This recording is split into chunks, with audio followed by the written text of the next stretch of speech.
রাজধানীর Bashundhara convention centre আইসিসিবিতে বসেছে ceramic expo বাংলাদেশের চতুর্থ আসর, যেখানে জাপানের বিশ্বখ্যাত স্থপতি তাদাও আন্দো এবং তার অনবদ্য সৃষ্টি থেকে অনুপ্রাণিত হয়ে ভিন্ন আঙ্গিকে ডিজাইন করা হয়েছে এই প্যাভিলিয়নটি। এক্সিরামিক গ্রুপের স্পিরিট অব লাইট শিরোনামের যে ডিজাইন করেছেন আর্কিটেক্ট মৌসুমী কবির। আলোছায়া কংক্রিট, মিনিমালিজম এবং স্পেস ফিলোসফির নিখুঁত মেলবন্ধন ঘটিয়ে তৈরি করা হয়েছে এটি। আমাদের স্টলটা আসলে খুব হাম্বল।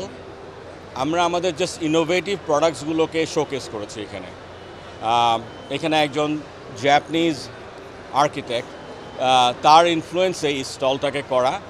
তো আমি মনে করি আমাদের বিশেষ করে যারা আর্কিটেক্টস এবং ইঞ্জিনিয়ার্স যারা আছেন তারা এখানে এসে এটাকে অ্যাপ্রিসিয়েট করবেন, এবং হ্যাঁ, এখানে ডেফিনেটলি কেউ যদি অর্ডার দেয় definitely they will get some will honour them with everything.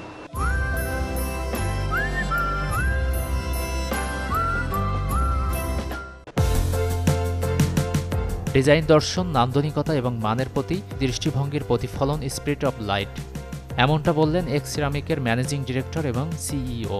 আমি একটা ব্রাইট ফিউচার দেখতে পাই বাংলাদেশে এই সেক্টরে অনেক ইনভেস্টমেন্ট এসছে এবং সেই ইনভেস্টমেন্টগুলো এখন হ্যাঁ একটু স্ট্রাগল আমরা সবাই মিলেই করছি because of overall economy, but the future আমি মনে করি মানে ইফ নট নিয়ার ফিউচার বাংলাদেশে বিল্ডিং ইন্ডাস্ট্রি গ্রোথ আসবে, একটা ভালো গ্রোথ আসবে হয়তোবা, এবং তখন আমরা আমাদের এই ইনোভেশনগুলোকে, আমাদের এই প্রোডাক্টের ডিফারেন্সিয়েশনগুলোকে আরও সুন্দর করে তুলে ধরতে পারবো।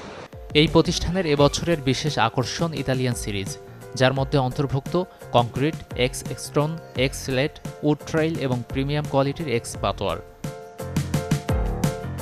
গাজী আনিস, চ্যানেল 24, ঢাকা।